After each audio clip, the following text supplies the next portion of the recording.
Aproximadamente el 6% de las personas con COVID-19 van a requerir una unidad de cuidados intensivos. Para empezar, ese es el porcentaje que en las diferentes series de pacientes que se han observado a lo largo de esta pandemia y en diferentes países se ha identificado que pueden requerir de cuidados intensivos.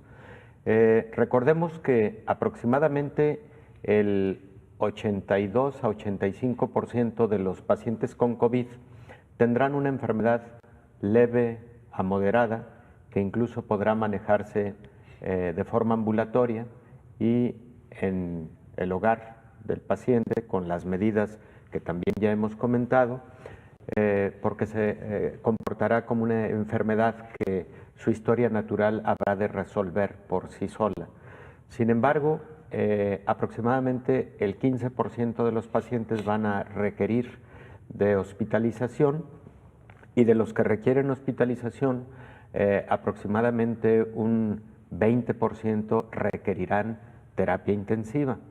Del gran total, 6% son los que terminan en una unidad de cuidados intensivos.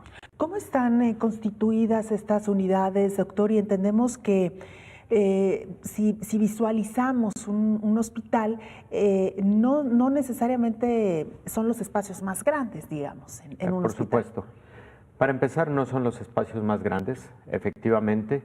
Existe una proporción en cuanto al número de camas de terapia intensiva que tiene un hospital, de acuerdo al gran total de camas.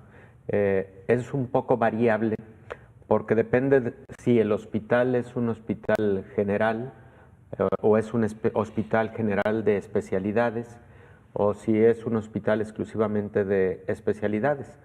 En los hospitales exclusivamente de especialidades y generales de especialidad, el número de camas de terapia intensiva es mayor que en los hospitales generales. De hecho, no todos los hospitales tienen una unidad de cuidados intensivos.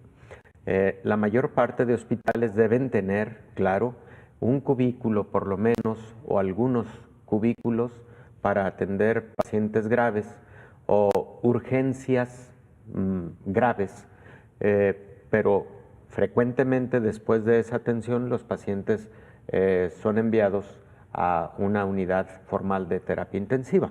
Entrando directamente al punto de qué debe tener una unidad de cuidados intensivos, bueno, por principio de cuentas debe tener personal especializado y altamente capacitado para la atención de pacientes críticos. De hecho, la especialidad en México se llama medicina del paciente en estado crítico. Número 2, y habitualmente esa especialidad se cursa después de haber tenido una especialidad troncal, por ejemplo, la especialidad de medicina interna, ¿no? Luego, después, el personal altamente calificado, debes tener equipamiento óptimo, preferentemente equipamiento de última generación para ventilación mecánica, para ventilación asistida.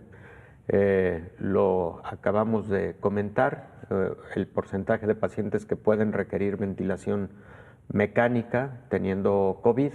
Entonces, eso constituye algo fundamental en terapia intensiva. Unidades de monitoreo. El paciente grave debe estarse monitoreando sobre sus funciones vitales, sus constantes vitales, particularmente presión arterial, presión venosa central, presión pulmonar en cuña, presiones y a veces intracraneales, dependiendo del tipo de paciente que tienes. Debe monitorear su electrocardiografía, por ejemplo. Debe contar con equipos de ecosonografía, porque en las unidades de cuidados intensivos se realizan muchos procedimientos invasivos. Por ejemplo, se colocan catéteres centrales, catéteres en la vena yugular, en la vena subclavia.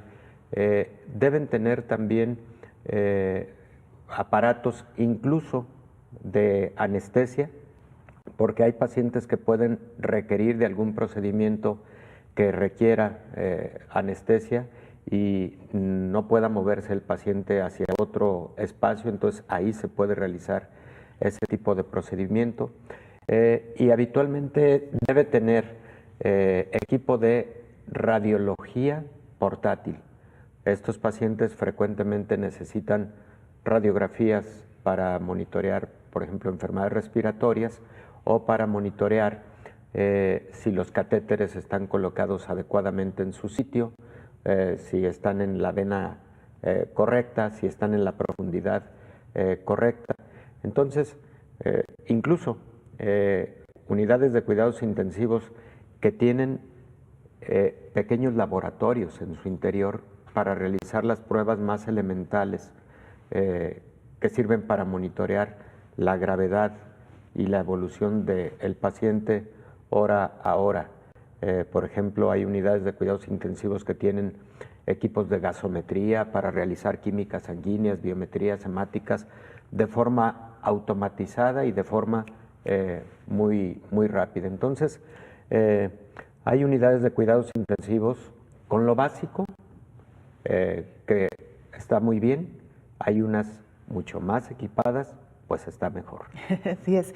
Bueno, doctor, regresaremos, por supuesto, con el tema, porque precisamente una de las grandes inquietudes ha sido que los países han tenido que establecer hasta un código de ética para determinar a quién asignarles o no un respirador. Así de importantes y así de alta demanda se ha registrado ya en varios países cuando la pandemia pues llega a sus niveles de máxima expresión. Con esto, por supuesto, regresaremos, doctor. Claro, sí. Hacemos una pausa, regresamos.